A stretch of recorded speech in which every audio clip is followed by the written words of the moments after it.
Hey VC, this is Harvey of Spin the Black Circle, and welcome to Friday Night Vinyl. Yes, I am back. I did prematurely suggest that I was retiring from the VC. Foolishly, in hindsight, because of a modest amount of subscribers, modest amount of views and likes. But then I thought, that's not why I'm doing this, right? Because if that is the case, then this is entirely ego-driven, which it isn't. So I'm back for the pure enjoyment of sharing music and ideas with you, and hopefully I'm back to stay. So apologies for those who kind of, were looking for Friday Night Vinyl and it just kind of stopped for 3 weeks, but here I am.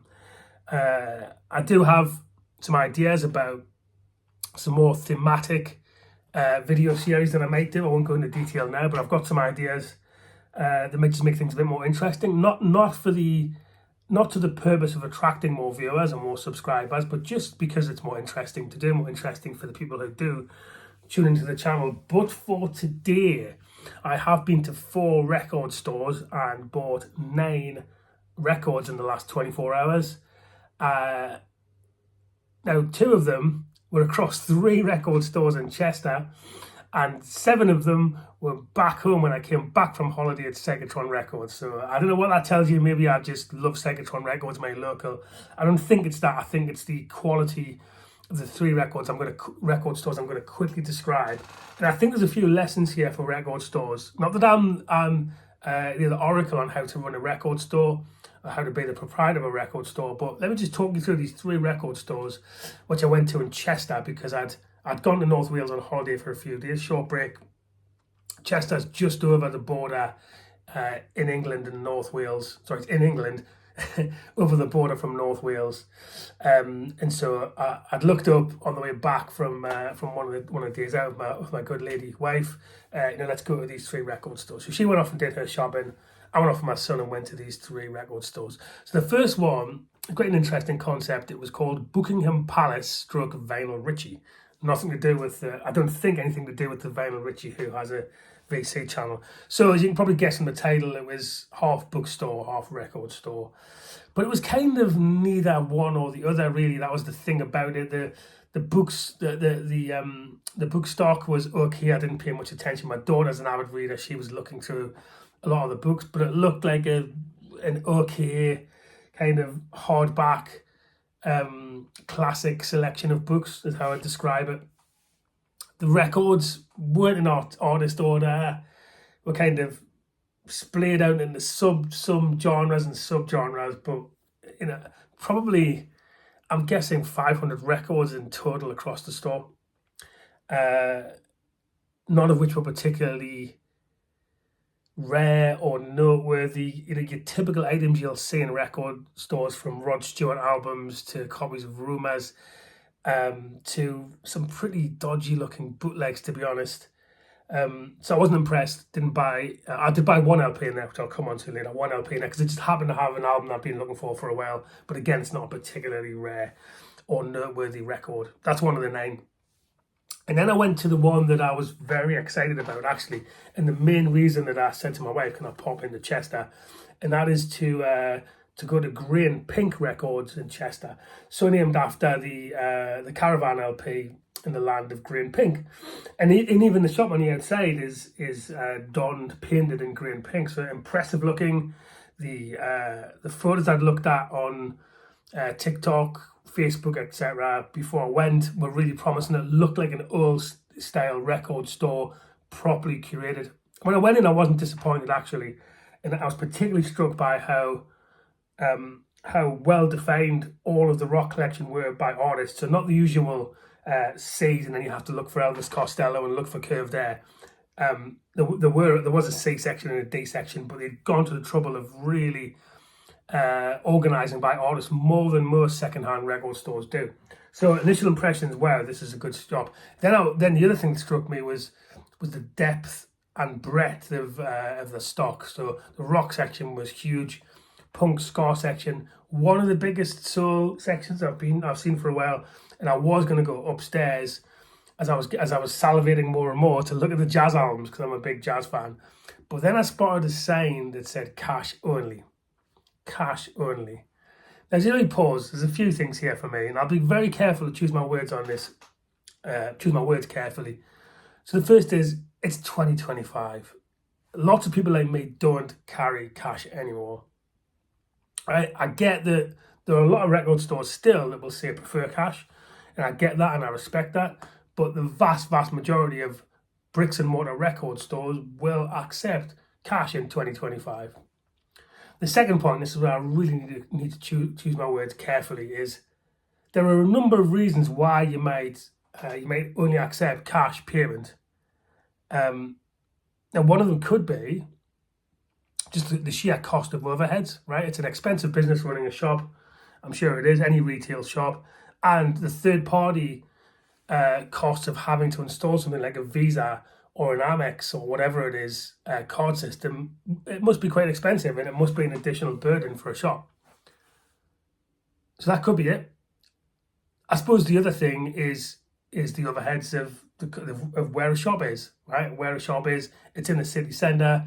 Their overheads, their rental or other overheads like heating, lighting could be, just burdensome, and so they prefer cash payments as their norm or as their only option.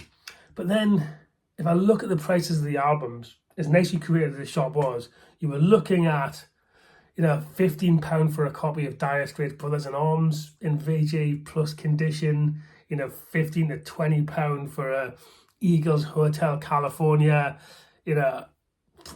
omnipresent presents that are everywhere. Just that's above Discogs mid-price value, right, which is my benchmark. And then where it was in Chester too, I don't know Chester, I don't know the real estate prices in Chester, but it didn't look like it was in a particularly salubrious part of the city from what I could see. So the whole thing had the sense of actually we'll take as much as we can and we'll get customers to pay cash. I'm sorry. So on the way out, I wasn't rude to the chap. I just said, look, I was going to buy some things here, but you're cash only. And he just said, fair enough, we are cash only. So just a warning, because on their website, by the way, on Green Pink's website, nowhere on their website or their Facebook page does it say, by the way, we only accept cash. So I'll leave it there because I'm not going to speculate any more than that on why they may be accepting cash only, but it's not for me. And on principle, I certainly wasn't going to walk half a mile down the road and get cash out and hand it to somebody when their prices were so inflated,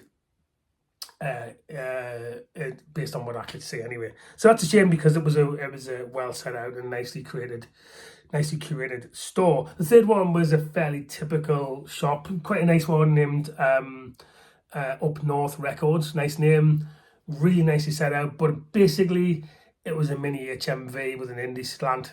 So there was nothing there you couldn't buy from Amazon, probably at a similar price to Amazon. So I suppose why you might go there is I suppose the good thing about Up North Records was if you were young and getting into music, it was nicely set out in a happening store, and it did have that indie slant to the stock. So maybe there was a young woman serving, it had the flavour of something that was set up for the vinyl revival, if we can call it that, and maybe young people who are getting into it. And maybe just the social aspect of being in a record store, meeting friends there. There was two young women there looking through all the records, some go all around the shop. So that's his value, but not much value to me as some old curmudgeon who's got probably almost all of the stock he'd ever want in there, or things he's never going to buy and could probably get them from anywhere just the next day from Amazon at the same price. So it was a bit pointless. So Up North Records, nothing bad to say about that. It's just not set up for me. I'm not their demographic. So I bought one album in Up North Records, one in Buckingham Palace, and one in Up North Records, the other 7 from Psychotron Records. So let's go through them then without further ado, because that was 9.5 minutes just talking about why not to go to those 3 record stores in Chester. But anyway, if you live anywhere near Chester or the north of England, just a mixture of a warning, stroke, interest in what I found there.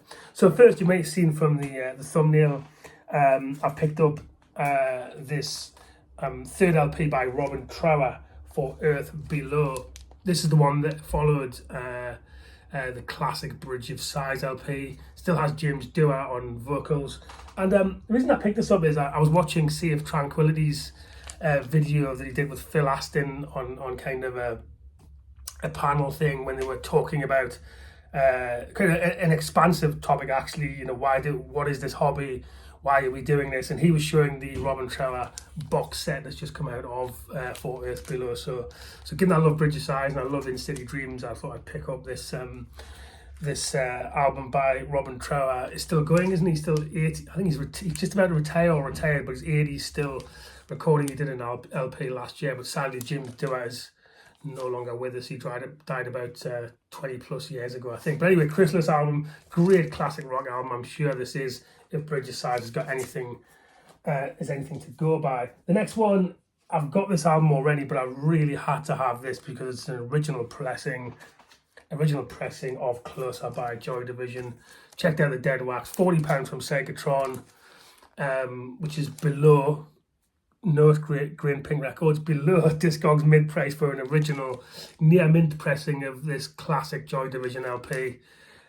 So I mean, it's a beautiful album, just despite its somber tones. So, you know, how often do I see, certainly in the bricks and mortar store,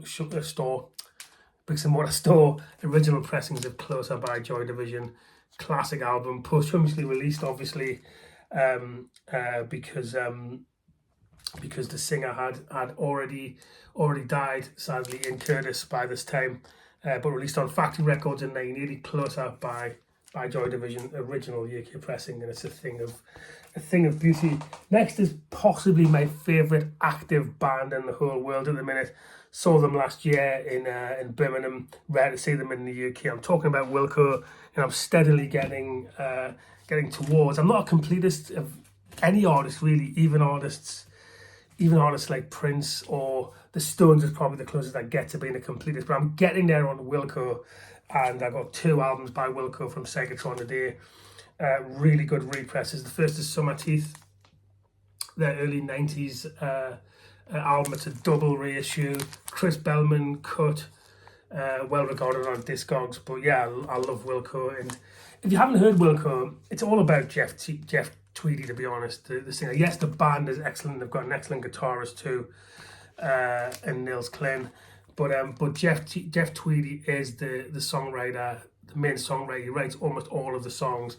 And what's peculiar about him is, I suppose you look up generally to a lyricist, to someone who is in some way enlightening you, or escapism, or a grander way of thinking, or a grander way of being. Whereas Jeff Tweedy's lyrics, if you listen to him and you really understand what he's doing, he's actually just alongside you as this middle-aged chap. I mean, he was young when Summer Teeth came out, but he doesn't write lyrics that are grandiose or that exaggerate in the way that, say, Bowie would on Ziggy Stardust, in the way that Mick Jagger would on Let It Bleed. That's not what Jeff Tweedy does. It's kind of, and it's not as if it's even everyman lyrics. It's kind of just this: I'm sitting beside you, and yeah, this is, I think the same things as you. Done and really poetically though, with a lot of thought to it, but it's not that grandiose rock star thing, and that's what's really interesting. At first, when you hear his lyrics, you think, "What? This is just kind of mundane stuff," but it's not. But put that together with just his knack of writing amazing songs musically, then Wilco are just a tremendous band. And Summer Teeth, let's say early LP, was this their 3rd album? I think it might have been 3rd or 4th. But fantastic LP. Then I also spotted in Psychotron their debut on reissue, which is Wilco AM. Again, this is a double. It probably wasn't a double, or probably wasn't even on vinyl at all when it first came out. It might have been CD only. But this was when Jeff Tweedy had left the alt rock band Uncle Tupelo and formed Wilco. So yeah, AM had to have it because I'm getting there on being a bit of a completist on Wilco, so there you have it. Then I mean, this is the 2nd time I've bought this, because it just seems that every time you pick up a copy, in the UK anyway, of Standing on a Beach, the singles by The Cure, it's battered to hell. So I found a copy of this about a year ago, was really excited, cleaned it up on my Project VCS, and it skipped across 2 tracks, and I just can't do that. I can do surface noise, noise floor to an extent. I'm not one of these, I'm not like an audiophile that has to have a mint copy of everything. But if a record jumps, that's not for me. And then I spotted another one about 6 months ago, and that one clearly wasn't in any sort of fit state to play. But I spotted this one for 12 English pounds in Cyclotron today, and it looked okay, maybe VG. So I asked Pete, the owner, to play the first song on his. He's got a Technics like. Well, I've got a Technics and a Rega, but he's got a Technics like me, and he actually played the entire first side, and it played beautifully. Little bit of just the usual crackle, but sounded more like VG Plus. So unless the second side is a disaster, which I hope not, then finally I've got a copy of this classic late 80s Cure compilation, Standing on the Beach, just really well sequenced, and all of those fantastic 80s singles on it. So really pleased to have, touch wood, if side 2's okay, finally picked up a playable copy of that. Maybe it's one of those albums where it was a teenagers album at the time and they were just flung it around bedrooms. Maybe that's why it's hard to get a decent copy of this. Maybe it wasn't pressed very well, but anyway, this sounds okay to me and I'm pleased to get it. Sticking with something familiar from that era, the next 2 LPs, next 3 albums actually, is I've realised I don't have enough Depeche Mode. Can I really call myself a serious eclectic music fan? This is how it goes, isn't it? You kind of start questioning whether you've got enough of things when you probably have, really, with over 2,200 albums now. But I didn't. Have I really got enough Depeche Mode? So I bought, in order of release, their debut LP, Speak and Spell, which was when Vince Clarke was still in the band. So yeah, copy of that, £12. Not bad for a Depeche Mode album in VG Plus condition. And then what's meant to be industrial stroke Bowie Berlin type LP, which is Construction Time again, their 3rd LP, I think, Depeche Mode. Everything Counts is on here. So I got that. I think that was £20, but it's in the mint condition. And then the one that I did buy from Up North Records, brand new, you know, when Depeche Mode really started to kick into gear, was Music for the Masses. A tremendous LP. I think this was the album just before Violator, wasn't it? This is really good. I streamed this just a few weeks back, actually, on a road trip, and it's marvelous. And I looked up in the shop actually how good is the repress. You know, by using, everyone must have done this. You're in the shop and you use the barcode on your Discogs app, and you look at the reviews to see what people are saying about the pressings and get a sense of whether or not it's a good pressing. But this seemed to get really good reviews, so I'm thrilled to have got Music for the Masses, although it's something you can pick up everywhere, from Up North Records. Then something that was missing from my Genesis collection, which I spotted today, which is Trespass. Think this is Phil Collins in the band by this stage, but Steve Hackett isn't, or is that the other way around? Somebody who's a Genesis aficionado, tell me before I look it up myself. But anyway, 2nd LP, I think, from Genesis, probably before they kicked into their noteworthy phase. But I thought, it's got it's Peter Gabriel's on there, and it's a Genesis LP. So I thought for £12 I'll have that to get closer to a reasonable Genesis collection. And then the one thing I picked up, the last LP that I picked up, was in Buckingham Palace, or Vinyl Richie. And just because I've wanted it for a while, it's Boys and Girls by Brian Ferry. Probably because I think it's the tone of this, to me, reminds me so much of the Avalon album, which I really love. It's kind of incredibly high production values. Sounds like everything's been recorded in a massive mansion. And this is the Brian Ferry sound, right, with that huge piano sound on Slave to Love. So yeah, just not something I'm excited about necessarily, but just nice to have that in my collection for those days when I want to spin something that sounds quite luxurious, recorded in Compass Point in Nassau, probably on a budget of, I imagine, 9 figures. Known Brian Ferry at this stage. But yeah, Boys and Girls by Brian Ferry. You can find it everywhere, but it was just a few quid in that shop in Chester. So there you have it. Good to be back. As I say, I will shortly return with something thematic for the VC. Meantime, it is incredibly hot in the UK, 32 degrees today. It's quite cool in this man cave room. I'm quite lucky. But yeah, I think that's it's a time to stay and drink some beer, drink some cold beer, and close the blinds, and try and keep cool for everybody. They can buy.